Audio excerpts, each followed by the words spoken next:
Bonjour à tous. Nous sommes très heureux de vous recevoir ici en direct depuis les studios du Figaro pour ce Club Imo spécial présidentiel. Nous sommes à 5 jours du deuxième tour entre Marine Le Pen et Emmanuel Macron. Et à cette occasion, on reçoit ici, dans les studios télé du Figaro, deux représentants, deux porte-paroles spécialistes des questions relatives à la politique du logement et à l'immobilier. Avec eux, on va voir justement quelle politique du logement préconisent leurs candidats, faire le point sur les engagements et les grandes orientations, accession à la propriété, rapport locatif, fiscalité, construction. Les sujets sont évidemment très nombreux. Et alors, vous pouvez donc dès maintenant poser vos questions, si vous le souhaitez, sur le Facebook Live. Tout à l'heure, Ludovic Lérima, notre journaliste, viendra ici même nous rejoindre et poser différentes questions, relayer en tout cas vos questions.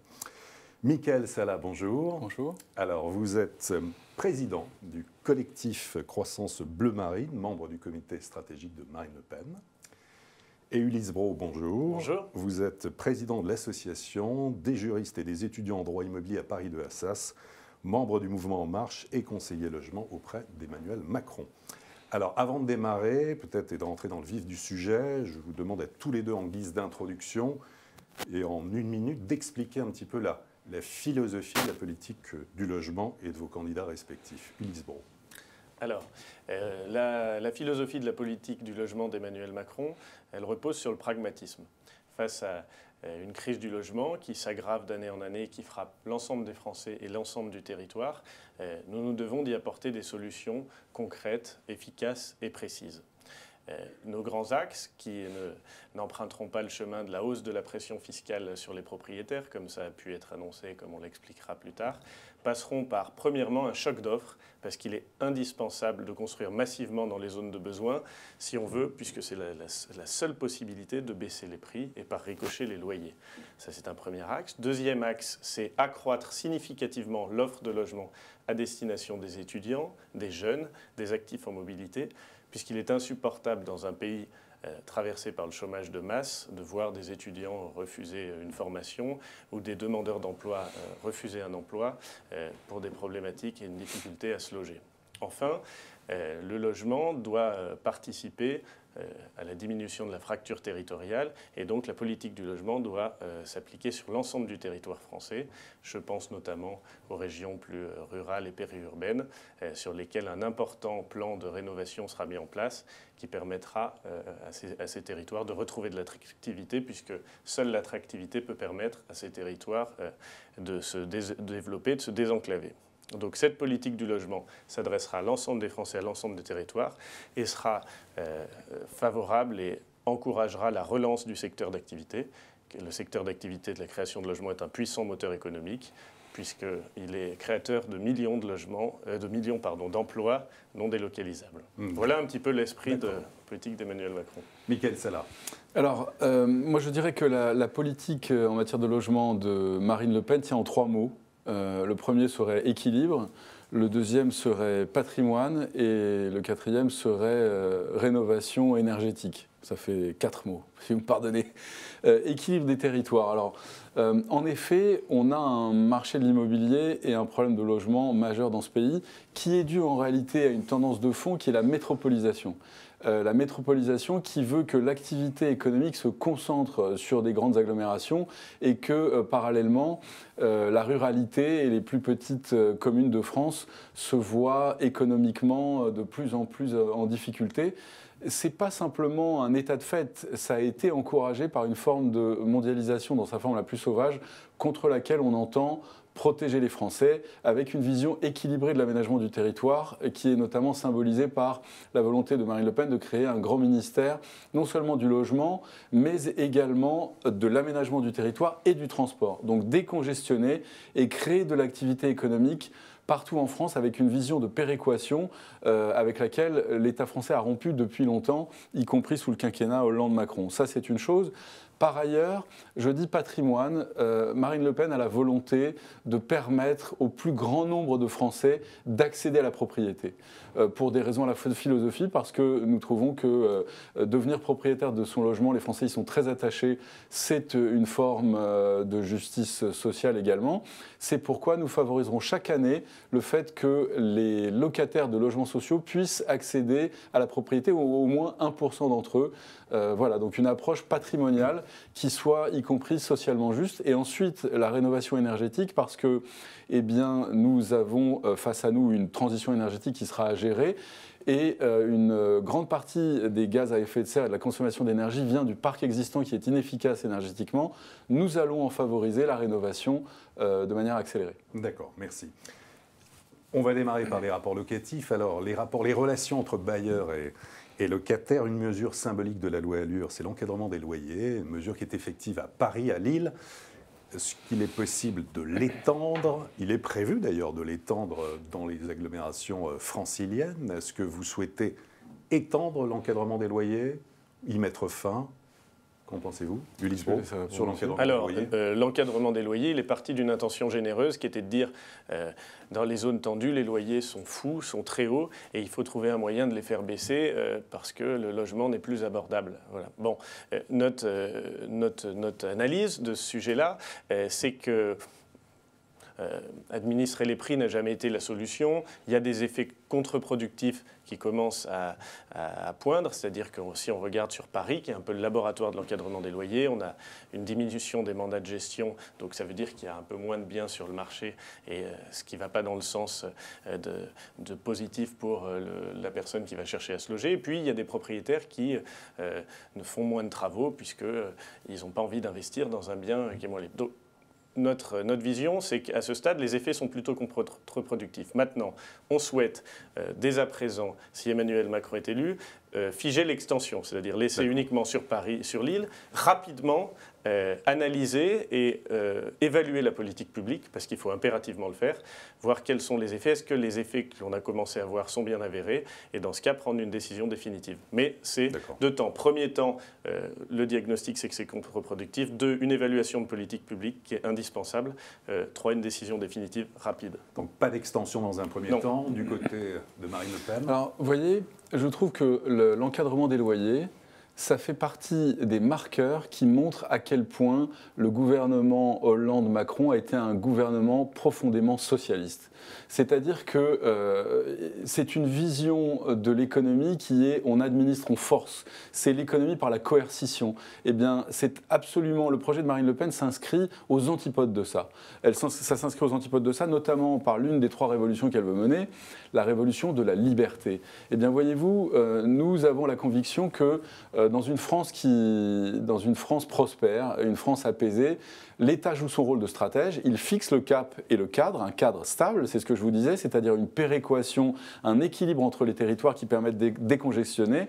Et à l'intérieur de ce cadre et avec ce cap fixe, on laisse les acteurs du marché jouer leur rôle et la relation entre les bailleurs et les locataires s'établir d'une manière qui soit raisonnable et naturelle et non pas par la coercition. Encore une fois, on voit là tout l'esprit socialiste du projet de pas d'extension donc pas d'extension, absolument pas, et j'espère bien qu'on mettra un terme à ces pratiques en rééquilibrant l'offre et la demande. C'est surtout ça tous les deux sur l'investissement locatif Pinel. Il y a beaucoup d'investisseurs aussi qui nous écoutent. Ça prend fin logiquement au 31 décembre 2017. Est-ce que, au moins, même si ça change de nom, le dispositif d'investissement locatif, le fait d'acheter un bien neuf pour le mettre en location, est-ce que c'est quelque chose que Emmanuel Macron et Marine Le Pen souhaitent poursuivre ou pas? Oui, on revient à l'essentiel puisque la problématique des rapports locatifs, c'est avant tout et principalement dans les zones tendues, le fait qu'il y ait un gros décalage entre l'offre et la demande. Beaucoup de gens cherchent à se loger, il y a peu de biens disponibles. Donc l'encadrement, c'était prendre le problème sans doute à l'envers. Ce qui est important, c'est de produire plus. C'est ce que j'ai dit dans la première partie, mais il faut être calme dans les décisions qu'on prend sur les choses qu'on débranche ou qu'on maintient. Donc ce qu'il faut, c'est produire massivement des logements locatifs, des logements pour que les investisseurs, en France, il y a un certain nombre de millions de bailleurs privés qui logent un certain nombre de personnes, puisque même si tout le monde peut aspirer à devenir propriétaire, c'est un état de fait qu'il y a encore de nombreux locataires dans le pays. Donc on poursuit le dispositif Pinel, puisque la priorité, c'est la relance de l'offre, et c'est sûrement pas de débrancher les dispositifs d'aide au secteur avant que le marché se soit repositionné et rééquilibré. D'ailleurs, c'est pour ça que dans le cadre des rapports locatifs, on propose le bail mobilité professionnelle, qui est aussi parce qu'il y a construire, mais il y a aussi gérer le parc existant, pour produire un bail qui soit plus souple, entre 3 mois et 1 an, à destination des actifs en mobilité, pour que les propriétaires aient une option. Bon, si soit je garde mon bien quelques mois parce que je devais le vendre, ou parce que je reviens peut-être sur la ville, là, ils ont l'option de le louer courte durée pour un actif en mobilité professionnelle, et c'est une solution pour le locataire, l'actif en mobilité, qui va lui, étant en période d'essai, de CDI ou en stage ou en formation, va trouver un logement qui lui sera destiné. Voilà. Michael Sala, sur l'investissement locatif final, déjà pour revenir sur ce point, vous souhaitez poursuivre ce type de dispositif ? Oui. Marine Le Pen, sous son gouvernement, ce dispositif sera poursuivi. Ça pose une question un petit peu plus large, parce que notamment on a vu apparaître des projets immobiliers qui se construisaient un petit peu au milieu de nulle part, là où il n'y avait pas de demande pour des logements. Eh bien, ça nous ramène encore une fois à la vision de l'équilibre du territoire, y compris sur le plan économique, qu'il nous faut renforcer. Et ça nous amène aussi à un point majeur de cette élection, c'est le pouvoir d'achat des Français. Parce qu'aujourd'hui, vous pouvez construire des logements neufs, mais si les Français tirent le diable par la queue, comme c'est le cas après avoir subi 35 milliards de ponctions fiscales supplémentaires sous le gouvernement Macron-Hollande, vous pouvez construire ce que vous voulez, ce sera toujours trop cher, on ne pourra jamais s'en sortir parce que la pression fiscale est démente, parce que 7 millions de Français sont au chômage et 9 millions vivent sous le seuil de pauvreté, y compris des retraités trop souvent ou des jeunes gens. C'est pourquoi nous augmenterons le minimum vieillesse à 1 000 € pour le porter au-dessus du seuil de pauvreté. C'est pourquoi nous augmenterons de manière très significative, de 25%, l'aide au logement pour les jeunes gens. Vous voyez, c'est un problème global. On ne peut pas juste traiter le problème immobilier, il faut aussi traiter le pouvoir d'achat des Français qui a été complètement effondré par les 5 années de socialisme Macron-Hollande qu'on a subi. Je voudrais juste faire une remarque sur l'augmentation des APL de 25% pour les jeunes en dessous de 27 ans. On est d'accord, on se situe dans un cadre qui est le vôtre, donc un cadre sans encadrement des loyers, où l'APL est finalement une aide directement fléchée vers le logement. Ça veut dire que les bailleurs vont calquer le prix du loyer en fonction de la solvabilité du jeune, et sa solvabilité, c'est l'APL. Donc finalement, on va avoir une inflation des loyers, et ce sera de l'argent public mal dépensé. C'est pour ça que nous, plutôt que cette mesure qui s'évalue à 800 millions d'euros... Vous considérez que les bailleurs sont, comment dirais-je, mus par la cupidité et l'appât du gain? Pas du tout. Moi, je crois que la majorité... Ce sont les faits. Moi, je vais vous dire, je crois que les bailleurs sont des Français, et les Français ont à cœur que leur pays fonctionne. Et aujourd'hui, le pays dysfonctionne à plein tube, et les bailleurs, qui sont des Français comme les autres, ont la solidarité au cœur, et ils ne vont pas parce qu'ils ont tous des fils, des filles, des petits-fils, des petites-filles qui ont du mal à trouver un logement. Eh bien moi, je suis sûr qu'une écrasante majorité des bailleurs ne tireront pas avantage cyniquement pour augmenter les loyers. J'en suis certain. Vous voyez, c'est deux conceptions de la France et des Français. La nôtre, c'est que les Français sont des gens qui sont solidaires. Les Français, nous sommes un peuple solidaire. D'ailleurs, vous avez la devise de la France, c'est liberté, égalité, fraternité. C'est liberté, ça se passe pas comme ça. Fraternité. Ça se passe pas comme ça. Eh bien, vous voyez, là, on voit l'opposition frontale entre le candidat que vous défendez et le mien, parce que vous dites que la fraternité est incantatoire. Je dis que la fraternité est une valeur cardinale de la République, et que dans leur majorité,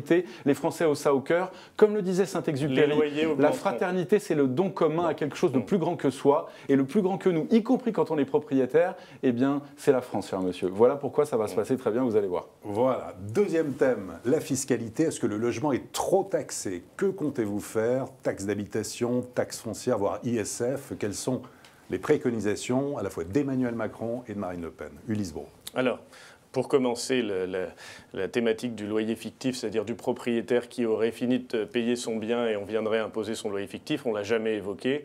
C'est complètement hors sujet. Donc c'est pour préciser les choses. Au niveau de la fiscalité, il n'y aura pas de hausse de la fiscalité sur les propriétaires. On a deux mesures qui sont la taxe d'habitation, parce qu'il y a des propriétaires il y a des propriétaires occupants, puis il y a des propriétaires bailleurs. Donc la taxe d'habitation sera supprimée pour 4 Français sur 5. On restera que le 1 Français sur 5 le plus aisé, c'est-à-dire un ménage avec 2 enfants qui a plus de 5 000 € imposables par mois.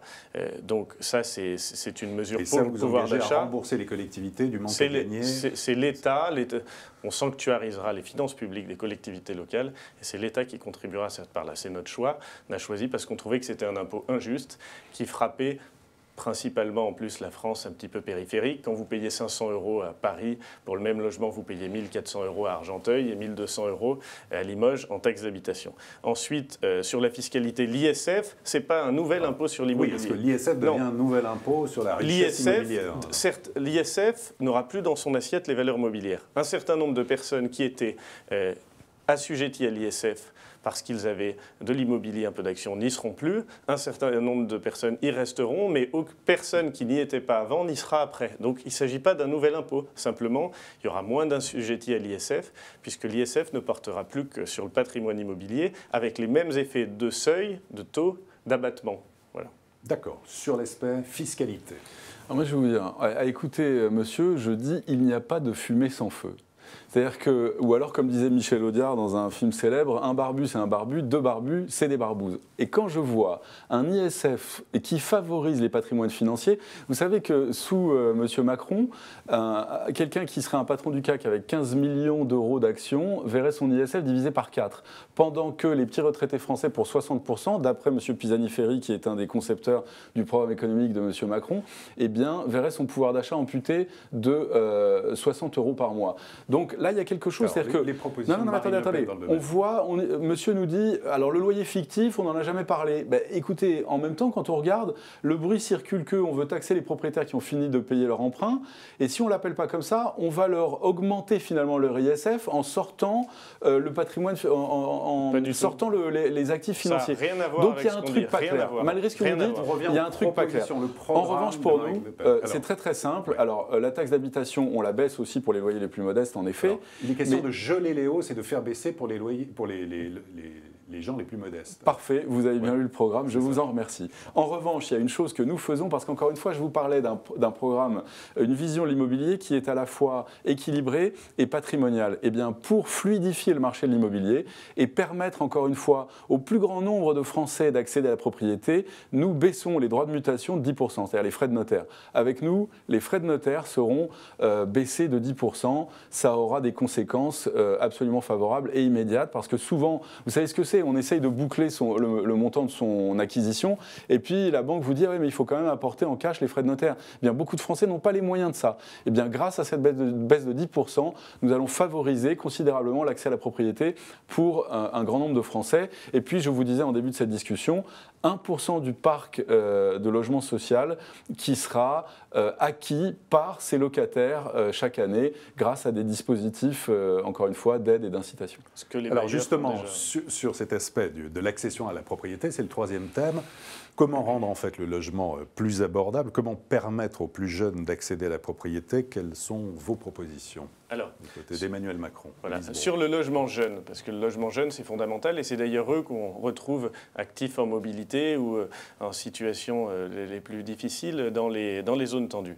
Donc, on veut créer 80 000 logements jeunes, ce sera 60 000 logements étudiants gérés type Crous, et puis 20 000 logements supplémentaires type jeunes travailleurs, jeunes actifs.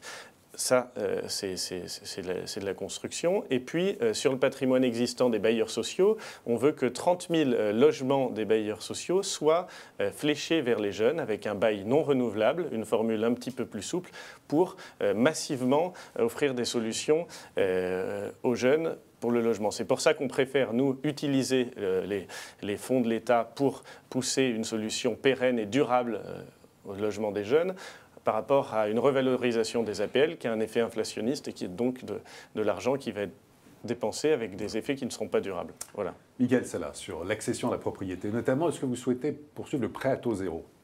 Alors, le prêt à taux zéro a fait les preuves qu'il fonctionnait plutôt pas mal. Alors, sur l'accès à la propriété, c'est un fait, mais également sur la rénovation du parc existant, et notamment la rénovation énergétique du parc existant. Donc, l'esprit du prêt à taux zéro, oui, c'est quelque chose que nous poursuivrons et certainement que nous développerons. Sur l'accès à la propriété, je vous ai déjà répondu, en partie avec la réduction des frais de notaire et le fait que 1% du parc de logements sociaux sera cédé à ses locataires chaque année avec des dispositifs d'aide au financement. Donc oui, bien sûr, nous favoriserons par un certain nombre de mesures l'accès à la propriété parce que c'est l'esprit du programme, de faire en sorte que le plus grand nombre possible de Français puissent devenir propriétaires de leur logement. Ils y sont très attachés, les Français, à la propriété de leur logement. Et puis par ailleurs, ça a des effets vertueux sur l'économie du bâtiment, l'économie de la rénovation, et sur l'entretien et le bien-vivre dans le logement. Les Français subissent beaucoup un pourrissement de leurs conditions de vie du fait des incivilités. Eh bien, le fait d'être propriétaire de son logement, quel qu'en soit le standing, ça favorise le retour au projet de Marine Le Pen, c'est-à-dire une France apaisée. Juste une précision, les bailleurs sociaux, depuis quelques années, ont enclenché ce dispositif pour essayer de céder 1% de leur parc, pour retrouver leurs fonds propres, pouvoir redévelopper des opérations. D'ailleurs, SNI souhaite, en vendant une partie de ce patrimoine, investir plus massivement dans le logement intermédiaire, puisqu'il faut trouver une passerelle entre le logement social et le logement libre pour pouvoir créer de la fluidité dans le parc. Donc évidemment, on est aussi, mais les bailleurs sociaux le sont déjà, dans une dynamique de cession d'une partie de leur parc, mais il faut qu'ils décident de céder dans des copropriétés où les gens sont susceptibles d'avoir envie d'acheter, puisqu'il y a déjà eu des exemples malheureux. Donc il faut aussi faire attention à ne pas céder n'importe où et n'importe quoi. Vous savez, envie d'acheter, moi je pense que les Français qui auraient les moyens, achètent, parce qu'ils sont très attachés à la propriété de leur logement. Et la raison pour laquelle les Français n'achètent pas aujourd'hui, c'est parce qu'ils n'en peuvent plus d'être fiscalisés, surfiscalisés, de ne pas avoir de boulot. Leur pouvoir d'achat a été absolument effondré par les 5 années qui viennent de s'écouler. C'est pour ça, en partie, qu'ils n'ont plus les moyens de rien en matière immobilier, ni en matière de grand-chose d'ailleurs. Et la principale priorité de Marine Le Pen, c'est de faire renouer ce pays enfin avec la prospérité et de faire en sorte que les Français retrouvent du pouvoir d'achat, ce qui va favoriser le secteur de l'immobilier, comme tous les secteurs d'ailleurs. Alors, sur le secteur de l'immobilier, c'est le 4e thème, c'est la construction. Alors, comment construire mieux, moins cher, et là où sont véritablement les besoins? Ulysse Brault. Alors, faire un choc d'offres, c'est notre mesure principale, puisqu'il faut construire là où les besoins sont les plus importants. Or, si on regarde la carte de France, en moyenne, il y a 5,4 logements pour 1000 habitants construits par an.